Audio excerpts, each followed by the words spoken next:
আসসালামু আলাইকুম।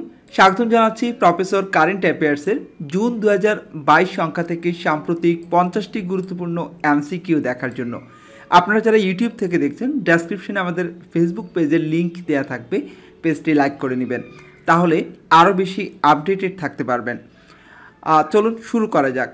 তার আগে বলছি, প্লিজ যারা ইউটিউব অথবা ফেসবুক থেকে দেখছেন, যেখান থেকেই দেখুন না কেন, প্লিজ কৃপণতা না করে অন্তত লাইক করবেন, আর ভালো মন্দ যাই হোক একটা কমেন্টস করে আমাদের সাথে থাকবেন। শুরু করছি আজকের টিউটোরিয়ালটি। প্রথমে আমরা বাংলাদেশ অপশন থেকে দেখব। বাংলাদেশ অপশন থেকে প্রথম প্রশ্নটি হচ্ছে, বাংলাদেশ ও ভারতের মধ্যে চলাচলকারী ট্রেনের নাম কি? বাংলাদেশ ও ভারতের মধ্যে চলাচলকারী ট্রেনের নাম। এখানে চারটি অপশনে রয়েছে। কতে মৈত্রী এক্সপ্রেস, খ বন্ধন এক্সপ্রেস, গ মিতালি এক্সপ্রেস, আর ঘ হচ্ছে উপরের সবগুলো। সঠিক উত্তর উপরের সবগুলো। অর্থাৎ বাংলাদেশ ও ভারতের মধ্যে চলাচলকারী ট্রেন মৈত্রী এক্সপ্রেস, বন্ধন, মিতালি সবগুলোই চলছে। দ্বিতীয় প্রশ্নটি হচ্ছে, বঙ্গবন্ধু শেখ মুজিব ভ্রাম্যমাণ রেল জাদুঘর কবে উদ্বোধন করা হয়? বঙ্গবন্ধু শেখ মুজিব ভ্রাম্যমাণ রেল জাদুঘর উদ্বোধন করা হয় 27 এপ্রিল 2022 সালে। বাংলাদেশ সিকিউরিটিজ অ্যান্ড এক্সচেঞ্জ কমিশনের BSEC সংক্ষেপে যার নাম, এর প্রথম নারী কমিশনারকে? ডক্টর রুমানা ইসলাম। 25 মে 2022 পর্যন্ত দেশের জিআই পণ্য কতটি? উত্তর হচ্ছে ক 10টি। এবার পদ্মা বহুমুখী সেতু সম্পর্কিত প্রশ্নোত্তরগুলি দেখবে। এগুলি খুবই গুরুত্বপূর্ণ প্রশ্নোত্তর হবে। প্রথম প্রশ্নটি হচ্ছে, পদ্মা বহুমুখী সেতুটির দৈর্ঘ্য কত? এর দৈর্ঘ্য হচ্ছে 6.15 কিলোমিটার। এর প্রস্থ হচ্ছে 18.10 মিটার। এই সেতুটির স্প্যান সংখ্যা হচ্ছে 41টি। পদ্মার বহুমুখী সেতুর পিলার সংখ্যা হচ্ছে 42টি। এটা একটু মনে রাখার বিষয়। পদ্মা বহুমুখী সেতুর স্প্যান সংখ্যা হচ্ছে 41টি, আর এর পিলার সংখ্যা একটি বেশি, অর্থাৎ 42টি। এর পাইলের সংখ্যা হচ্ছে 294টি। পদ্মা বহুমুখী সেতুর পাইলের সংখ্যা হচ্ছে 294টি। শিক্ষা বিষয়ক প্রশ্নোত্তরের মধ্যে রয়েছে, বর্তমানে দেশে সরকারি বিশ্ববিদ্যালয় কতটি? বর্তমানে দেশে সরকারি বিশ্ববিদ্যালয় রয়েছে 51টি। বর্তমানে দেশে কৃষি বিশ্ববিদ্যালয় কতটি? কৃষি বিশ্ববিদ্যালয় রয়েছে 7টি। দেশের 51তম সরকারি বিশ্ববিদ্যালয় কোনটি? কুড়িগ্রাম কৃষি বিশ্ববিদ্যালয়।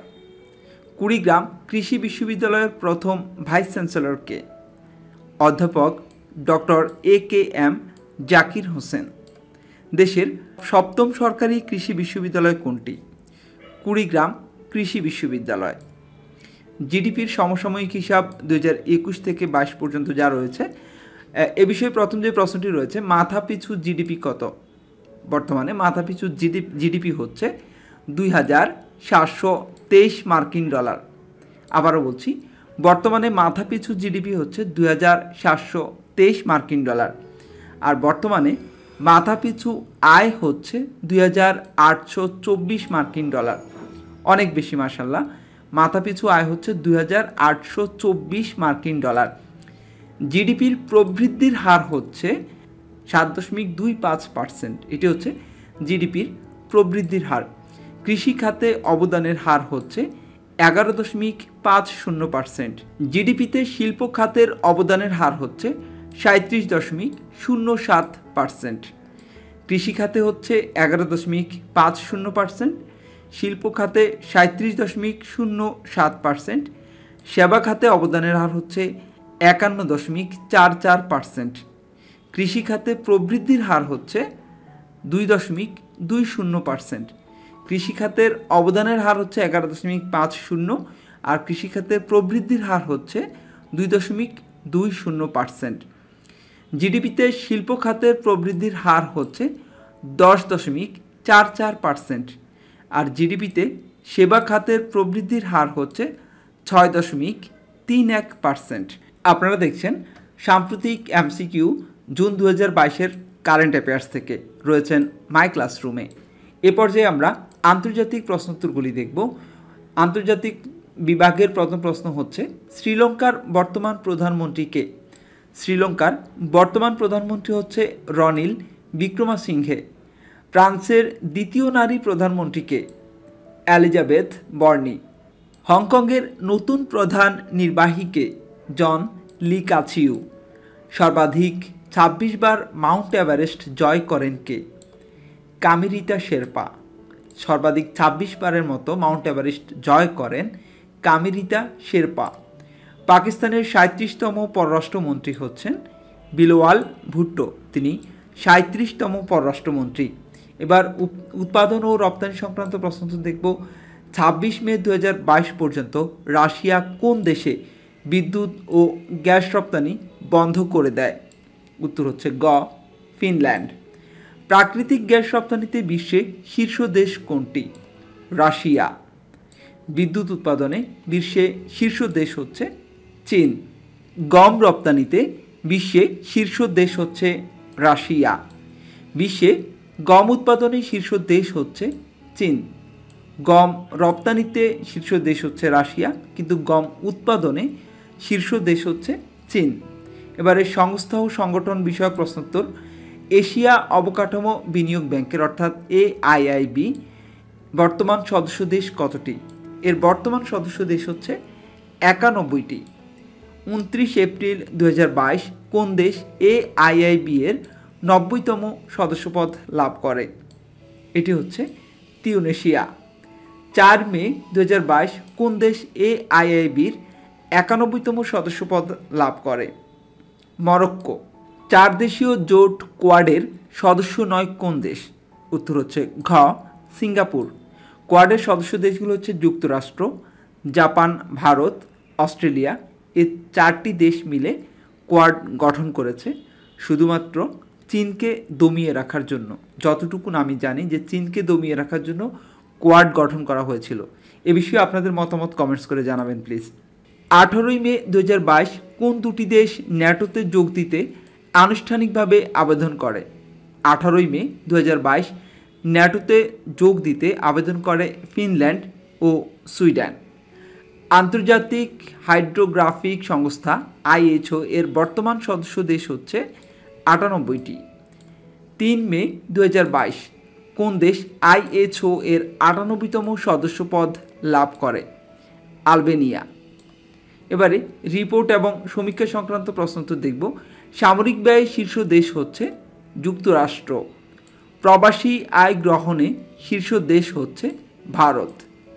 প্রবাসী আয়ের উৎসে শীর্ষ দেশ কোনটি? যুক্তরাষ্ট্র।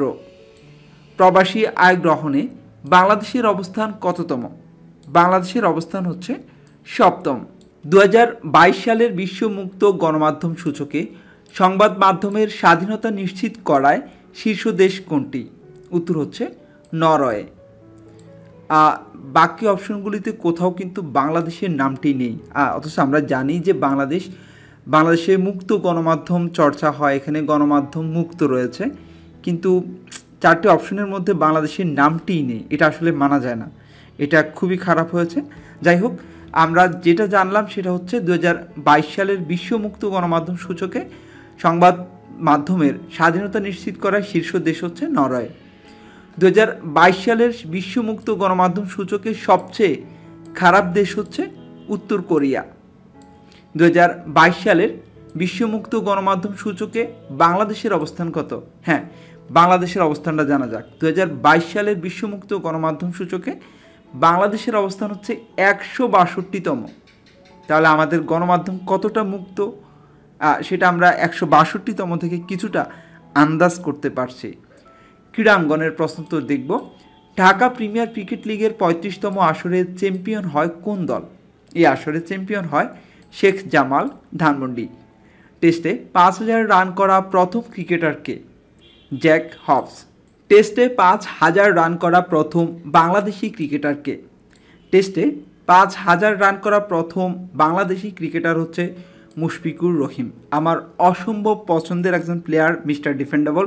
আমি অনেক বেশি ভালোবাসি, অনেক বেশি লাইক করি মুশফিকুর রহিমকে। আপনারা কাকে পছন্দ করেন প্লিজ কমেন্টস করে আমাদেরকে জানিয়ে দিতে পারেন। আজকের T20 এই পর্যন্তই। কারেন্ট অ্যাফেয়ার্সের বাকি অংশ অর্থাৎ সাম্প্রতিক প্রশ্নোত্তরের যে অংশটুকুন সেই অংশটুকুন আমরা চেষ্টা করব আজকেই আরেকটি টিউটোরিয়ালের মাধ্যমে আপনাদেরকে জানিয়ে দিতে। মাই ক্লাসরুমের সাথে থাকবেন, ভালো থাকবেন। আসসালামু আলাইকুম।